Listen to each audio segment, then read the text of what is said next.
Does Iran have 2 weeks, or could you strike before that? Are you essentially giving them a 2-week timeline? I'm giving them a period of time. We're going to see what that period of time is, but I'm giving them a period of time, and I would say 2 weeks would be the maximum.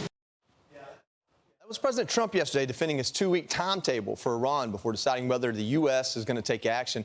Here to react is Fox News contributor and former CIA station chief Dan Hoffman. Dan, thanks for joining us. The real issue here is that we also had a moment yesterday where President Trump said that Tulsi Gabbard was wrong months ago when she testified that Iran wasn't.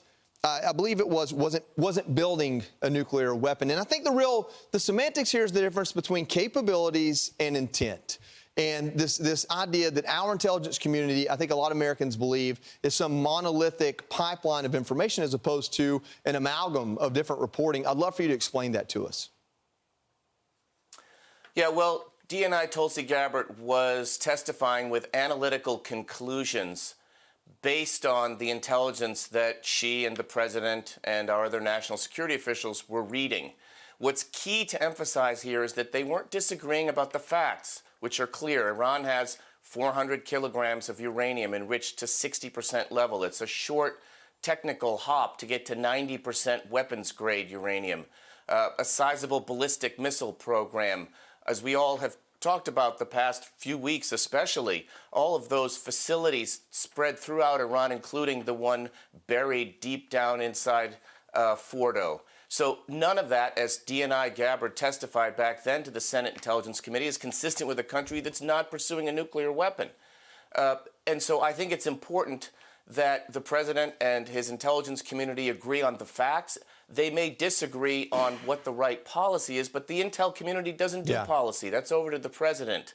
And when I was at CIA, we recruited spies and stole secrets. That's what we do. We leave the policy to the White House. Listen, I want to point this out. DNI Tulsi Gabbard did post yesterday, America has intelligence that Iran is at the point that it can produce a nuclear weapon within weeks to months. So she didn't parse words there as far as her assessment. I want to talk to you because you're a unique individual in this. You understand the way we gather intelligence and how it's utilized to make an assessment.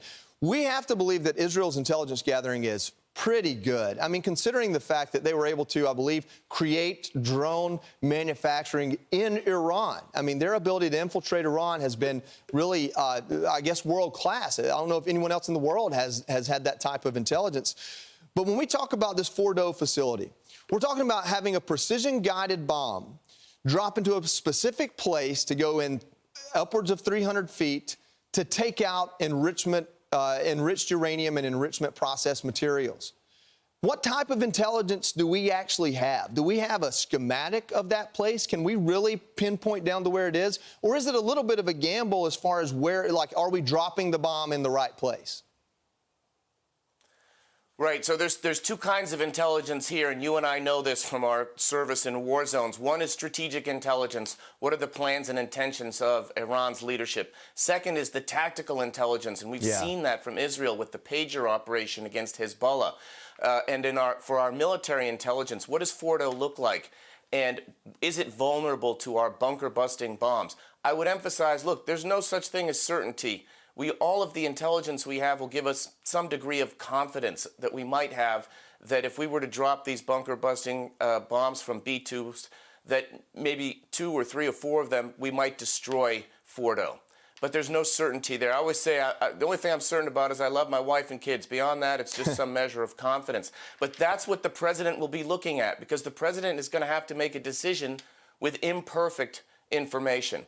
Now, Israel's intelligence gathering, tactical intelligence gathering, is extraordinary, as so is ours.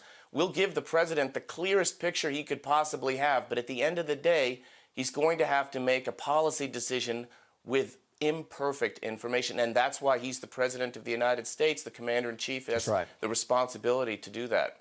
Dan, I appreciate you pointing that out. I hope the American people understand that. This isn't a black and white yes or no. It is a probably, a maybe. And our president operates in that with some of the best intelligence in the world. Dan, I can't thank you enough for your service, and thanks for joining us today. Thanks. I'm Steve Doocy. I'm Brian Kilmeade. And I'm Ainsley Earhart. And click here to subscribe to the Fox News YouTube page to catch our hottest interviews and most compelling analysis.